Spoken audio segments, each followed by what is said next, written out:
Very good morning to all of you. Myself, Manoj Kumar Sharma. You are most welcome in this video of +1 accountancy subject. We are discussing the depreciation. Today, with the help of numerical, we will discuss how the asset account and depreciation account is prepared under straight line method. आज के इस video के माध्यम से आप स्थायी किस्त पद्धति की सहायता से किस तरह हम डेप्रिसिएशन कैलकुलेट करते हैं और किस तरह से डेप्रिसिएशन अकाउंट और एसेट अकाउंट जो है वो बनाया जाता है। So let we start. We have a question. On 1st January 2010, a businessman purchased a machine for ₹10,000. It was decided to depreciate it at 10% per annum on straight line method. Prepare machinery account, depreciation account for 3 years. तो एक व्यापारी जो है वो 1 January 2010 को एक machinery को खरीदता है 10,000 रुपए में और इस मशीनरी पर 10% वार्षिक दर से जो है वो डेप्रिसिएशन लगाई जाती है और डेप्रिसिएशन जो लगाई जाती है वो स्ट्रेट लाइन मेथड से, जिसको हम फिक्स्ड इंस्टॉलेशन मेथड भी कहते हैं या ओरिजिनल कॉस्ट मेथड भी कहते हैं, इसकी सहायता से लगाई जाती है। तो हमें क्वेश्चन दिया है कि आपने मशीनरी अकाउंट बनाना है और डेप्रिसिएशन अकाउंट बनाना है फॉर 3 इयर्स। 3 इयर्स का मतलब हुआ 2010, 2011 और 2012 के लिए। पिछले वीडियो में हमने डिस्कस किया था कि जब हम डेप्रिसिएशन का क्वेश्चन करते हैं तो उससे संबंधित रोजनामचा प्रविष्टियां, जर्नल एंट्रीज जो हैं वो किस तरह से होती हैं। और इस क्वेश्चन में हमें जैसा कि दिया है कि स्ट्रेट लाइन मेथड से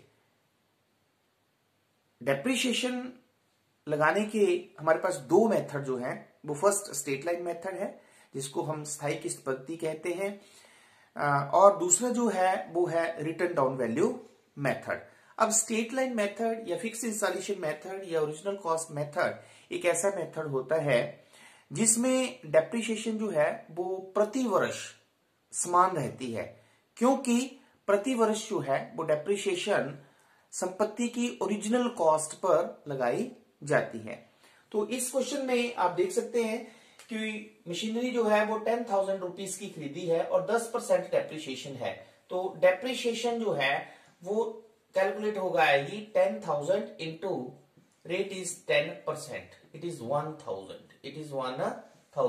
क्योंकि मेथड जो है वो स्ट्रेट लाइन मेथड है और in straight line method the amount of the depreciation is same every year because the depreciation is calculated on original cost every year।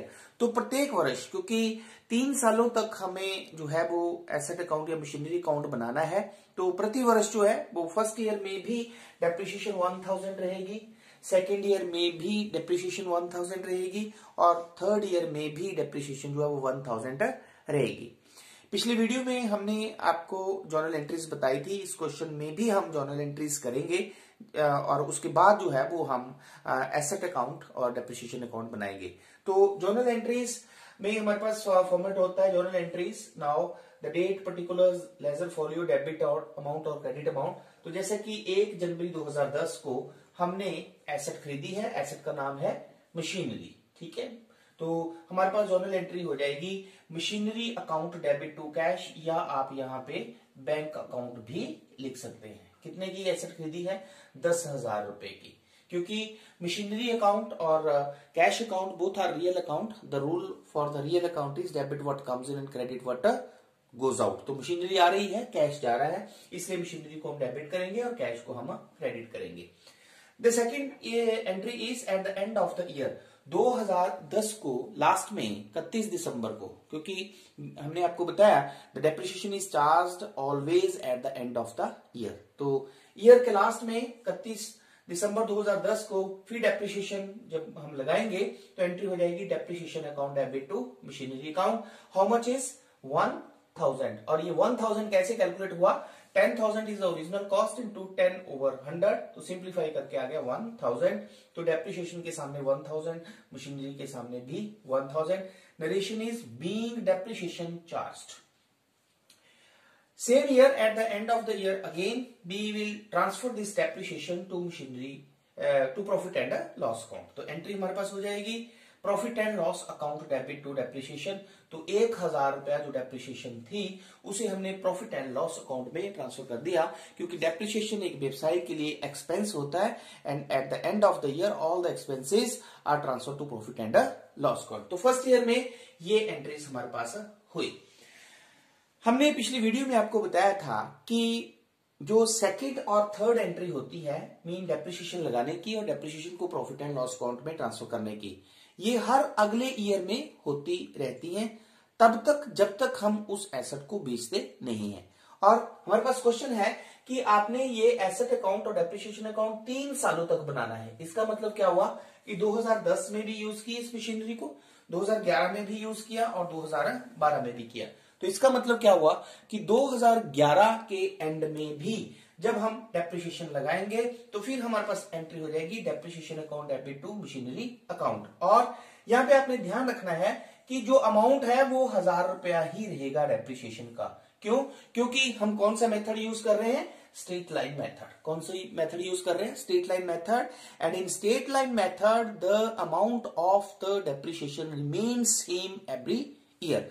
तो पहले साल 1000 डेप्रिसिएशन लगी तो दूसरे साल भी डेप्रिसिएशन 1000 रुपए लगेगी, क्योंकि इस साल भी हम डेप्रिसिएशन जो है वो ओरिजिनल कॉस्ट पे कैलकुलेट करेंगे। That is the reason it is 1000। तो again entry is depreciation account debit to machinery account 1000 and 1000। और दूसरे साल के एंड में फिर हम इस डेप्रिसिएशन को प्रॉफिट एंड लॉस अकाउंट में ट्रांसफर कर देंगे। तो same date entry is profit and loss account debit to depreciation. Then the third year, at the end of the third year फिर हम इस एसेट को पूरा साल यूज करेंगे और लास्ट में हम फिर डेप्रिसिएशन लगाएंगे। तो 31 दिसंबर 2012 को फिर डेप्रिसिएशन जब लगाएंगे तो depreciation account debit to machinery account. Again depreciation फिर हमारे पास 10,000 पे लगाई जाएगी, तो again it is 1000 the being depreciation charged. और तीसरे साल के लास्ट में हम फिर इस डेप्रिसिएशन को प्रॉफिट एंड लॉस अकाउंट में ट्रांसफर कर देंगे। तो एंट्री हो जाएगी profit and loss account debit to depreciation 1000 and 1000।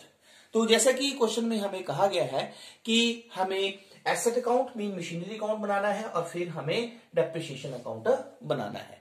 तो यदि हम मशीनरी अकाउंट बनाते हैं तो एट द टॉप हम सबसे पहले लिखेंगे machinery account. The format is date particulars amount, date particulars and amount. तो एसेट से संबंधित फर्स्ट एंट्री आप देख सकते हैं, we have on 1 January 2010 to cash account. तो we have written here to cash account how much value of the asset purchase 10,000 and 10,000।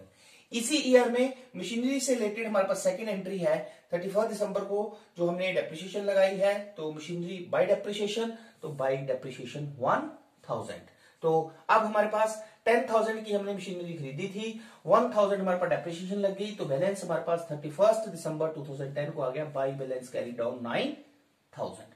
अब ये 9,000 जो है हमारे पास 1 जनवरी 2011 के लिए ओपनिंग बैलेंस बन गया, टू बैलेंस ब्रॉट डाउन 9,000। अब 2011 में आप देख सकते हैं कि 2011 में फिर हमारे पास क्या है, डेप्रिसिएशन लगाई गई है। तो फिर हम 31 दिसंबर 2011 को डेप्रिसिएशन लगाने की एंट्री कर देंगे bye depreciation account. How much it is? Again 1000। हर साल ये सेम रहेगी। तो 31 दिसंबर 2011 को हमारे पास फिर बैलेंस आ जाएगा by balance carry down, how much it is? 8,000। Now both the sides equal 9,000 and 9,000। अब इस मशीनरी की वैल्यू हमारे पास 1 जनवरी 2012 को आ जाएगी टू बैलेंस ब्रॉट डाउन, ठीक है, इट इज 8,000। अगेन 2012 में मशीनरी से रिलेटेड आप देख सकते हैं हमारे पास एंट्री फिर वही है डेप्रिसिएशन लगाने की। तो 31 दिसंबर 2012 को फिर जब डेप्रिसिएशन लगाएंगे तो bye depreciation account how much it is? It is again 1000। Every year it is same.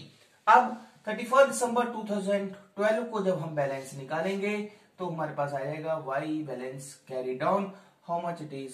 7,000।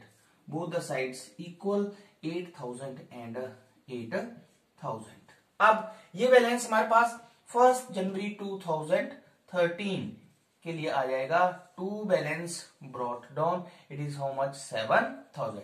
तो इस तरह से आप देख सकते हैं कि 1 2 3 3 सालों के लिए हमने ये मशीनरी अकाउंट बना लिया, जो कि हमें क्वेश्चन दिया गया था कि आपने 3 सालों तक जो है वो मशीनरी अकाउंट बनाना है। तो जो मशीनरी हमने 1 जनवरी 2010 को खरीदी थी 10,000 रुपए की, उस मशीनरी की वैल्यू हमारे पास 3 सालों के बाद जो है वो कितनी है, 7,000 रुपया, क्योंकि हर साल जो है वो 1,000 रुपया जो है वो फिक्स्ड इंस्टॉलेशन मेथड से डेप्रिसिएशन लगाई गई है। तो इस तरह से हम बनाते हैं asset account. The second account जो हमें कहा गया है बनाने के लिए वो है डेप्रिसिएशन अकाउंट। तो format is again depreciation account का हमारे पास date, particulars, amount, date, particulars and amount. तो डेप्रिसिएशन से रिलेटेड हमारे पास जर्नल एंट्री आप देख सकते हैं, this is the second entry, depreciation account debit to machinery account. तो 31 दिसंबर 2010 को to machinery account, how much it is 1,000 and 1,000। इसी ईयर में हमारे पास देख सकते हैं आप डेप्रिसिएशन से रिलेटेड एंट्री, क्योंकि डेप्रिसिएशन को हमने प्रॉफिट एंड लॉस अकाउंट में ट्रांसफर कर दिया है। तो 31 दिसंबर 2010 को depreciation, profit and loss to depreciation, it means by profit and loss account, both the sides equal 1,000 and 1,000। Then in 2011 again when the depreciation is charged, जब depreciation लगाई गई है तो depreciation account debit to machinery, it is again 1,000। तो 31 दिसंबर 2011 it is also to machinery account 1,000। और 31 दिसंबर 2011 को फिर ये depreciation profit and loss account में ट्रांसफर की जाती है। तो 31 दिसंबर 2011 को by profit and loss account 1,000, both the sides equal.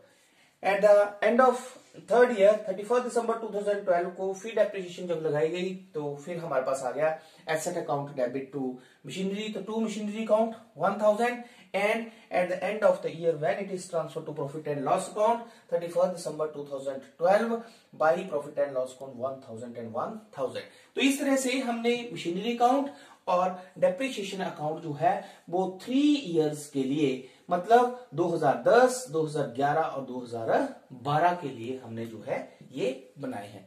तो इस क्वेश्चन की सहायता से आपने फिक्स्ड इंस्टॉलेशन मेथड या जिसको हम स्ट्रेट लाइन मेथड कहते हैं, उसकी सहायता से हम जर्नल एंट्रीज कैसे करते हैं ये भी क्लियर हो गया। फर्स्ट ईयर में जर्नल एंट्री, सेकेंड ईयर में वो दोनों जर्नल एंट्री डेप्रिसिएशन लगाने की और प्रॉफिट एंड लॉस अकाउंट की ट्रांसफर वही रिपीट होती जाती है जब तक हम एसेट्स को बेचते नहीं है। तो आपने देखा कि 2010 में जो एंट्रीज ये 2 हुई थी वही 2011 में है, वो 2012 में। और इस क्वेश्चन में हमारे पास मेथड जो था वो था स्ट्रेट लाइन मेथड, इसको फिक्स्ड इंस्टॉलेशन मेथड भी कहते हैं या ओरिजिनल कॉस्ट मेथड भी कहते हैं, जिसमें हर वर्ष जो है वो अमाउंट ऑफ डेप्रिसिएशन सेम रहता है, because it is calculated on original cost every year, क्योंकि ये जो एसेट होती है उसकी बुक वैल्यू जो होती है उस पे प्रत्येक वर्ष जो है वो कैलकुलेट की जाती है। तो इस तरह से ये जर्नल एंट्रीज, क्योंकि क्वेश्चन में आपको जो है वो सिर्फ एसेट अकाउंट और डेप्रिसिएशन अकाउंट ही